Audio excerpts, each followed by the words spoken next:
Isn't the universe a curious place? Sprawling, vast, mysterious?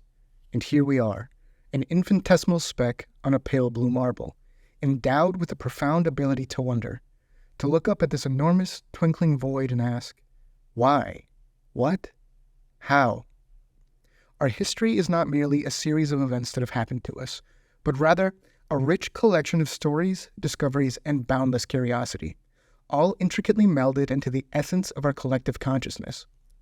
Consider the cosmos. It's not just a chaotic jumble of matter and energy.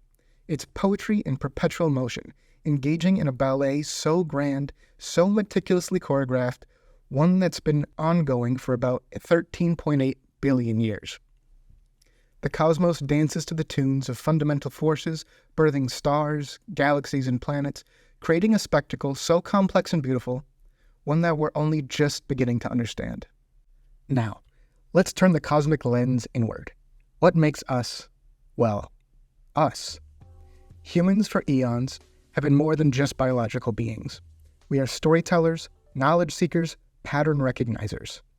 Our inclination to perceive, to wonder, to weave narratives out of the night sky, to piece together our origins from fossils and artifacts speaks to an innate desire, a longing to find our place within this grand cosmic tale.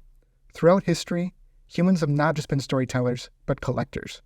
We've gathered knowledge, artifacts, and experiences, cataloging them for future generations.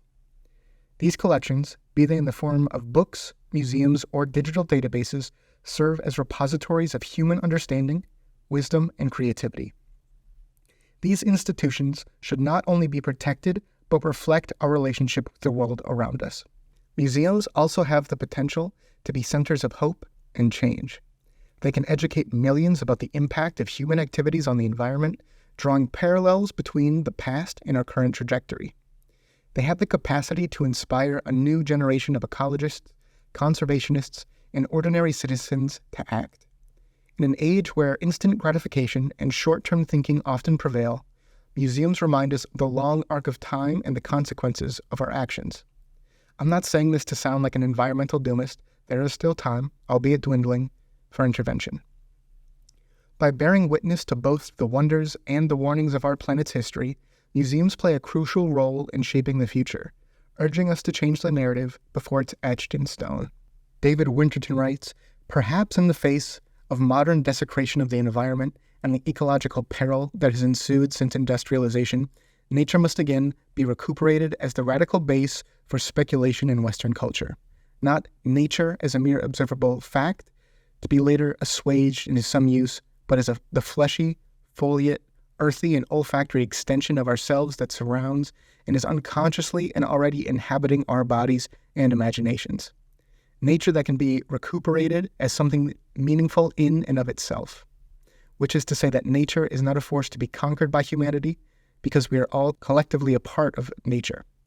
The domineering of our planet is the domineering of ourselves." McCann adds to this, "When we become aware of ourselves as a thing among things, when we open ourselves to the active, reciprocal engagement with them and thus expose ourselves to the solicitations of the world, we become aware of a potent intercorporeality that forms on the basis of an ethics of engagement and care. It is in this becoming aware that leads to my thesis proposal, a reimagining of the Denver Museum of Nature and Science." The story of the Denver Museum of Nature and Science begins with Edwin Carter, a naturalist and taxidermist who settled in Breckenridge, Colorado in 1868. Carter's passion for Colorado's wildlife led him to amass a significant collection known as the Carter Museum. This collection laid the foundation for what would become a pivotal institution in Denver. In 1900, inspired by Carter's assemblage, a group of Denver citizens established the Colorado Museum of Natural History. Initially housed in a modest structure in City Park, this establishment marked the inception of a new era in the appreciation and study of natural history in the region. The early 20th century was a period of remarkable growth for the museum. It rapidly expanded, both in terms of its physical infrastructure and its collections. This era saw the museum transform into a hub for natural history research and education, catering to the scientific curiosity of the Rocky Mountain region. The museum's collections grew exponentially, encompassing various fields such as paleontology, zoology, and anthropology. Throughout the mid-20th century, the museum underwent several transformations, including changes in its name, finally adopting the title of the Denver Museum of Nature and Science in the 1940s. This period was marked by further expansion and diversification of its exhibits and scientific programs. The museum established itself as a center for educational excellence, renowned for its engaging exhibitions and comprehensive research initiatives. Entering the 21st century, the Denver Museum of Nature and Science embraced technological advancements and interactive exhibits, significantly enhancing the visitor experience. This era is characterized by the museum's commitment to making science accessible and engaging for a diverse audience. Through community outreach and educational program, the museum has played a pivotal role in bringing science to the public domain, fostering a culture of knowledge and inquiry. One might scrutinize the Denver Museum of Nature and Science through a critical lens. Despite its LEED Platinum crown, a symbol of its environmental ambitions, this museum, a shining example of eco-conscious construction, achieved significant energy savings and a plethora of sustainable features. However, it appears to stand as a monument to human achievement rather than a sanctuary of the natural world it vows to protect. The expansion, while technologically impressive, may have missed an opportunity to integrate the outdoor environment it overlooks, especially considering its connection to the adjacent city park through Betcher Plaza. In the Denver Museum of Nature and Science, the stark contrast between its lofty sustainability credentials and the less evident integration with the natural environment hints at an underlying disconnect. The museum proficiently adopts sustainable practices, yet this seems to manifest more in technicality than in a true embrace of the surrounding ecosystem.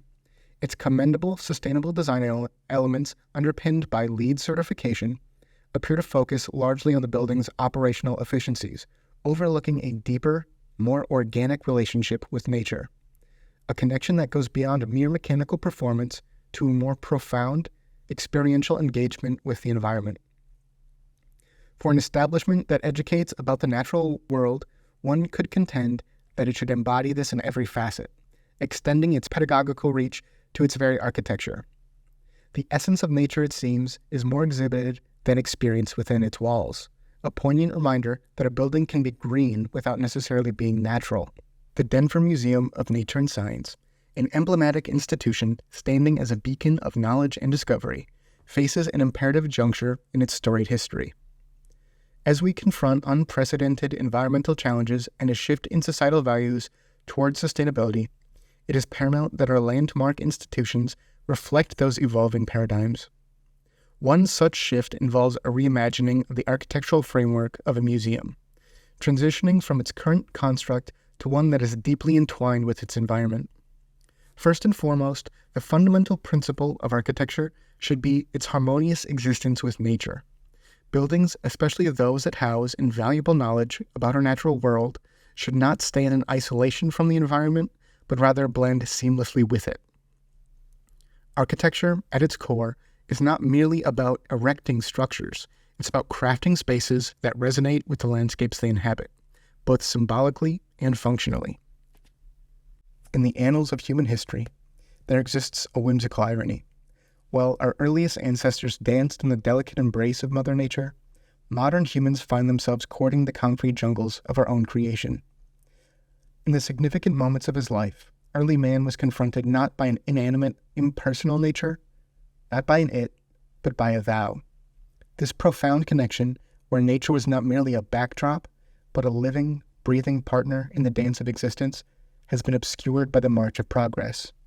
From the lush forests where we once foraged to the vast asphalt landscapes where we now commute, the transformation is not only physical, but deeply existential. The tapestry of life that once resonated with the rhythms of the natural world has been overlaid with a cacophony of artificial beeps, buzzes, and the humdrum of machinery. Yet one cannot help but to ponder. Have we estranged ourselves too far from our roots? For eons, humanity's survival hinged upon an intuitive understanding of the land, the seasons, and the creatures with whom we share our abode. The whispers of the wind and the tales of the tides were not just poetic musings, but essential signposts for our journey. Today, in our valiant quest for progress and technological marvels, we find ourselves enveloped in a world where the synthetic overshadows the organic, where virtual vistas vie for our attention over verdant valleys. I say this not to bemoan our advancements, but to highlight a growing yearning, a nostalgia for nature, as it were.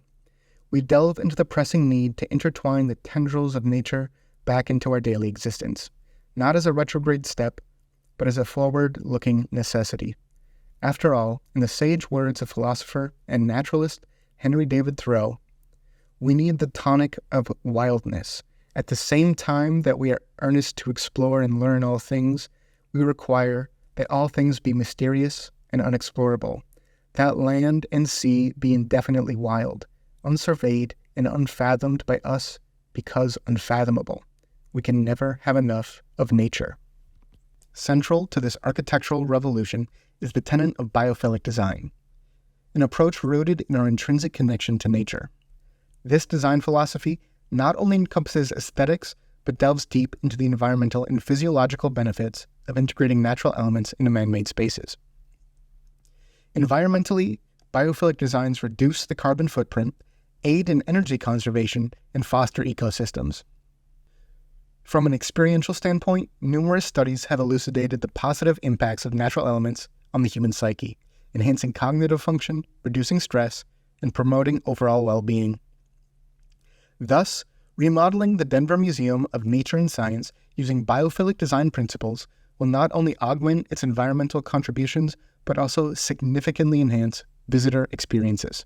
Imagine entering a museum where nature is not just within the exhibit cases, but surrounds you in every corridor, hall, and alcove. The echoing footsteps were replaced by rustling leaves, the stark walls adorned with cascading water features, the air itself imbued with the vitality of nature. Such an experience would not just educate, but also inspire, offering visitors tangible insights into the symbiotic relationship between nature and built environments. In our rapidly urbanizing world, spaces that pay homage to nature while advancing sustainability are not just desired, they are imperative, as shown by Abrams.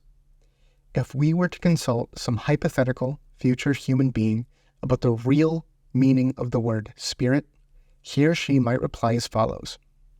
Spirit, as any post-industrial soul will tell you, is simply another word for the air, the wind, or the breath. The atmosphere is the spirit, the subtle awareness of this planet. We all dwell within the spirit of the earth, and the spirit circulates within us. Our individual psyches, our separate subjectivities, are all internal expressions of this invisible awareness, the air, the psyche of this world, and all our perceiving, the secret work of our eyes, our nostrils, our ears, and our skin is our constant communication and communion with the life of the whole, just as, in breathing, we contribute to the ongoing life of the atmosphere, so also in seeing, in listening, in real touching and tasting, we participate in the evolution of the living textures and colors that surround us, and lend our imaginations to the tasting and shaping of the earth.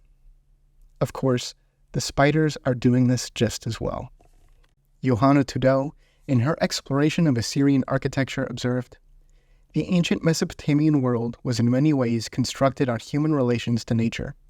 Nature was referential. Nature is understood here as anything which is not man-made.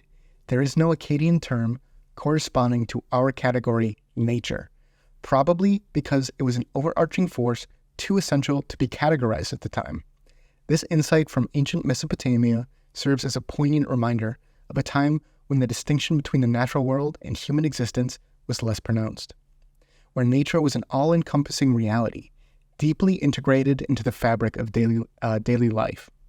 The Egyptians took the universe as being of one continuous substance, without any definite line of demarcation between part and part.